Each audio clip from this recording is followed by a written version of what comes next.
अस्सलाम वालेकुम, welcome to our channel aspirants. आज सीएसएस 2023 का पेपर हुआ है इंग्लिश ऐसे और बेसिक एंड कंपोजिशन का। तो शुरू करते हैं इस पेपर को। ये हमारे पास जो पिक्चर सर्कुलेट कर रही है सोशल मीडिया पे काफ़ी ब्लर है, पता नहीं यार। हमेशा मैं कहता हूँ भाई पिक्चर तो अच्छी सी बना लिया करें, और ये उसका दूसरा था। मैंने खैर आप लोगों के लिए वर्ड पे इसको लिखा है और हम शुरू करेंगे यहाँ से, ये क्वेश्चन नंबर 4 से। तो स्टार्ट करते हैं बिस्मिल्लाहिर्रहमानिर्रहीम। पूरे पेपर को कवर करने की कोशिश करेंगे, फिलहाल यहाँ से शुरू करते हैं।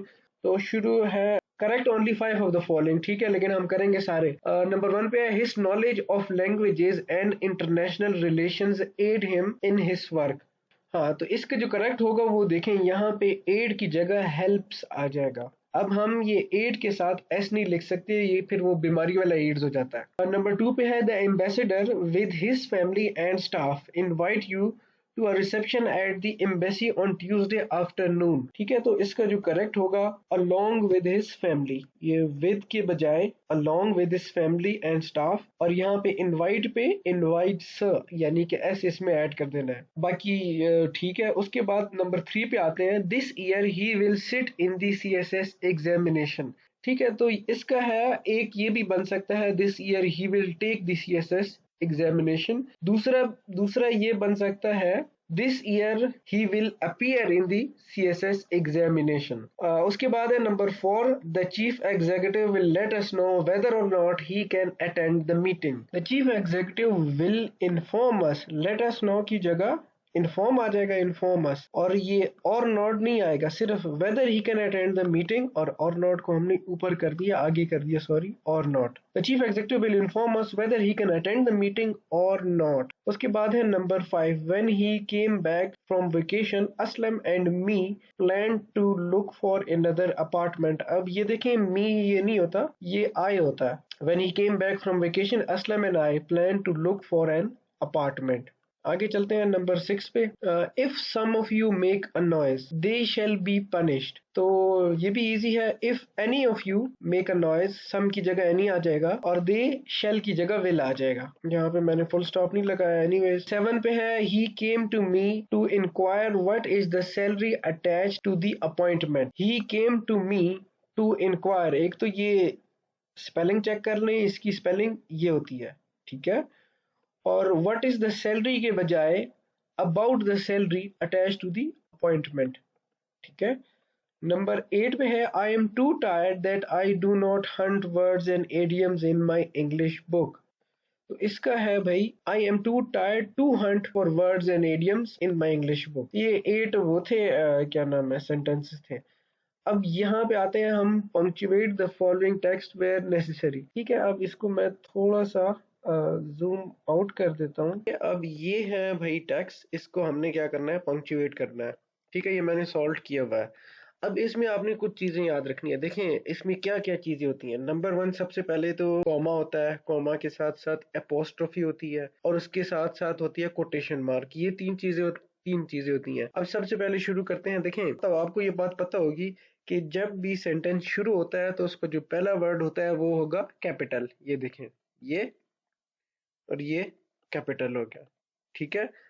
अब दूसरी चीज ये है कि अब ये देखें, यहाँ पे कॉमा लगा हुआ है। अब कॉमा कहाँ इस्तेमाल होता है, देखें, क्लॉजेस को सेपरेट करता है, या लिस्ट में इस्तेमाल होता है। फॉर एग्जांपल कोई लिस्ट है, लिस्ट आप दे रहे हैं तो उसमें आप जो है ना कॉमा इस्तेमाल कर सकते हैं, या आपने सेंटेंस में कोई पॉज देना हो। इसके अलावा आप क्लैरिफिकेशन के लिए भी इस्तेमाल कर सकते हैं। तो ये होता है कॉमा। अब ये देखिए, while taking a nap on the porch one hot summer, ठीक है, comma, Hoja dreamed that a stranger promised to give him 10 pieces of gold। ठीक है, अब यहाँ पे गोल्ड की बाद फुल स्टॉप, ताकि ये खत्म हो गया सेंटेंस, ठीक है। अब यहाँ पे क्या हुआ है, ये जो है ना, while taking a nap on the porch one hot summer day, ये है इंट्रोडक्टरी एलिमेंट, ठीक है, इंट्रोडक्टरी एलिमेंट, और ये आपका मेन क्लॉज है, ठीक है, कि Hodja dreamed that a stranger promised to give him 10 pieces of gold, ठीक है। अब हम आगे आते हैं, the stranger placed them in Hodja's hand. अब ये है एपोस्ट्रोफी, ठीक है। अपोस्ट्रोफी क्या होती है? अपोस्ट्रोफी पोजेसिवनेस को इंडिकेट करती है। ठीक है, अब आपने याद रखना है दो चीजें हैं, एक पोजेसिवनेस को इंडिकेट करती है, दूसरा मिसिंग कैरेक्टर्स को इंडिकेट करती है। अब पोजेसिवनेस क्या है? मतलब किसी की कोई चीज हो, फॉर एग्जाम्पल अब यहाँ पे देखे ना, हौजाज हैंड, हौजा का हाथ। तो जब भी कोई ऐसी चीज हो ना, फॉर एग्जाम्पल हम कहें कि अली की गाड़ी, तो हम कहेंगे अलीज कार। ठीक है, और अली को ये अपोस्ट्रोफी एस, अली की गाड़ी, अलीज कार। तो इसी तरह यहाँ पे भी है हौजाज हैंड। और इसके साथ साथ आपने देखा होगा कुछ लोग लिखते हैं, डू नॉट को लिखते हैं डोंट, और एन और टी में यही अपोस्ट्रोफी होती है। तो एक यहाँ पे अपोस्ट्रोफी इस्तेमाल होती है। ठीक है, ये है अपोस्ट्रोफी। उसके बाद है, आगे चलते हैं। The stranger place them in हॉजर्स hand one by one until he reach the 10th piece, comma, which he hesitated to give him. ठीक है, अब ये ना आप पूरे लंबे लंबे सेंटेंस जो है ना, अब ये कॉमा क्या करती है, लंबे लंबे लंबे सेंटेंस को ना बीच में उनको मतलब सेपरेट करती है। उसके आगे चलते हैं, come on, comma, what are you waiting for. ठीक है, अब ये है कोटेशन मार्क। कोटेशन मार्क कहाँ इस्तेमाल होता है? जब आपने किसी को कोट करना हो, जैसा कि यहाँ पे है ना कि come on, comma, what are you waiting for, said Hodja, Hodja ने कहा come on what are you waiting for. तो ये अब जब जहाँ पे हो ना कि किसी ने कहा, ठीक है, जो उसने फिर कहा होगा ना उसको आपने कोटेशन मार्क में लिखना होता है। ठीक है, और फिर ये देखें आगे क्या है, यू प्रोमिस्ड मी 10। ठीक है, और जस्ट देन, कॉमा, ही वोक अप, और फुल स्टॉप, जहाँ पे मतलब सेंटेंस खत्म होता है, फुल स्टॉप। ठीक है, उसके बाद है, he immediately looked at his hand and saw it was empty. यहाँ पे भी फुल स्टॉप आ गया। उसके बाद है, he quickly shut his eyes again, comma, stretched out his hand, comma, and said, all right, I'll settle for 9। ठीक है, अब जहां पे देखें दोबारा आ गया ना कि सेड। तो जब किसी की आपने कोई बात कोट करनी है कि उसने ये कहा, तो वो जो उसने कहा होता है वो आप लिखते हैं कोटेशन मार्क में। और सिमिलरली यहाँ पे जो आप कॉमा देख रहे हैं, वो क्या कर रहा है, सेपरेट कर रहा है कि भाई पहले मतलब उन्होंने shut his eyes again, straight out his hand, तो इन दोनों को मतलब सेपरेट सेपरेट कर रहा है। एंड सेड एंड में के I'll settle for 9। तो ये था भाई पंक्चुएशन मार्क का क्वेश्चन। ठीक है, अब आगे चलते हैं। क्वेश्चन नंबर 5 का है part B. Rewrite the following sentence only 5 after filling the in the blanks with the appropriate preposition. ठीक है, नंबर मतलब प्रीपोजिशन का है simple. The neighbours came dash my house to see what's going on in the house. ये है भाई to.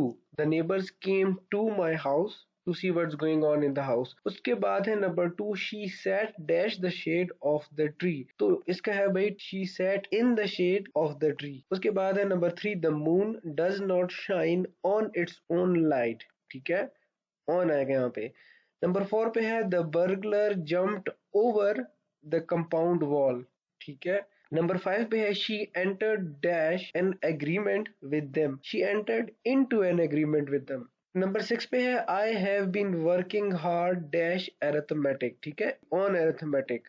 7 पे है ही गॉट। उसके बाद है I have been working on arithmetic. 7 पे है he got dash his bicycle, he got on his bicycle. Number 8 पे है it can not be done dash offense without offense. उसके बाद है question number 6, use only 5 pair of words in sentences clearly illustrating their meanings. ठीक है, तो number 1 पे है एंटिक और एंटीक। ठीक है, अब एंटिक का मतलब है सिली एक्ट करना। ठीक है, तो इसका जो सेंटेंस है, ही लॉफ्ड एट हिज एंटिक्स, वो अपनी सिली हरकतों पे हंसा। नंबर 2 पे है एंटीक, मतलब यही वाला एंटीक। अब ये वाला एंटीक है ना, ये पुरानी चीजों को हम कहते हैं कि एंटीक है, वेरी ओल्ड, या फिर जो है ना, इसका सेंटेंस ये देखें, the antique watch on the shelf was worth a Fortune. ठीक है, उसके बाद है ड्रॉट। ड्रॉट, अब ये वाला जो ड्रॉट है, DRA वाला, अब ये है मतलब ठंडी हवा का आना,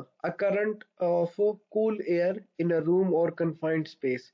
ठीक है, इसका जो सेंटेंस होगा वो मैंने ये देखें ये बनाया कि a cool breeze brought relief from the heat in the form of drought. और ये जो दूसरा वाला ड्रॉट है इसको कहते हैं मतलब जब पानी नहीं होता, prolong period of low rainfall या फिर शॉर्टेज ऑफ वाटर। कहते हैं कि it is said that before the arrival of Dajjal there will be severe drought.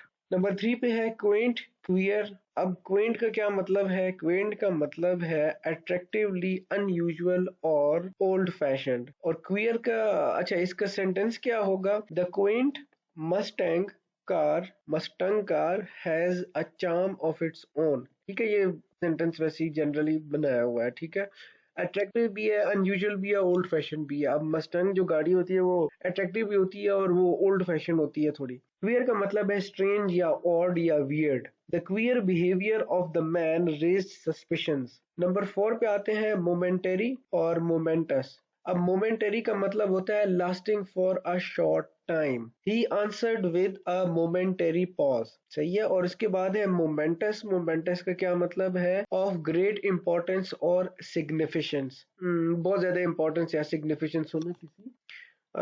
उसका मैंने सेंटेंस ये बनाया, the ousting of Imran Khan was momentous occasion that shook Pakistanis to their core. Number 5 पे है कॉम्प्लीमेंट और कॉम्प्लीमेंट। ठीक है, कॉम्प्लीमेंट का क्या मतलब होता है? A polite expression of praise और एडमायरेशन। ठीक है, अब इसका सेंटेंस मैंने बनाया है, your smile could light up the room, that's a true compliment. दूसरा जो ये वाला कॉम्प्लीमेंट है उसका है मतलब कोई ऐसी चीज ना, हम कहते हैं ना, अक्सर आपने सुना होगा सेंटेंस में कि कॉम्प्लीमेंट्री है ये चीज। A thing that contributes extra features to something else in such a way as to improve or emphasize its quality। Sentence मैंने बनाया हुआ है, the blue shirt compliments your eyes. उसके बाद है इमिनेंट और इमिनेंट। ठीक है, अब ई वाला जो इमिनेंट है उसका मतलब है prominent. The commission consisted of 15 eminent political figures. और जो आई से बन रहा है अबाउट टू हैपन, उसका मतलब होता है अबाउट टू हैपन। तो उसका जो जुमला है वो हमने ये बनाया कि हिज अराइवल इज इमिनेंट। ठीक है, वो उसका भी अराइवल होने वाला है।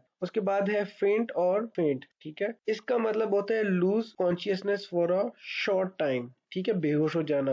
अब मूवीज में अक्सर देखते हैं ही इज फेंटिंग या इस तरह का आ रहा होता है। ही always फेंट्स at the site of blood. ठीक है, जब उसको खून नजर आता है तो वो बेहोश हो जाना हो जाता है। फेंट दूसरा है वो है डिसेप्टिव और प्रिटेंडेड ब्लो थ्रस्ट। ठीक है, ये बॉक्सिंग में ज्यादा वो किया जाता है कि मतलब किसी को डिसीव करना। तो ये है, इसका है make a feint in the east but hit in the west. मतलब ईस्ट की साइड पे आप उसको प्रिटेंड करो कि आप उसको ब्लो दे रहे हो लेकिन हिट इन द वेस्ट। ठीक है, उसके बाद है ट्रांसलेटर और लोकेशन, वो एक नेक्स्ट वीडियो में करेंगे इंशाल्लाह। नेक्स्ट वीडियो में मुलाकात करते हैं और ख्याल रखिएगा अपना। Best of luck for exams. Allah Hafiz.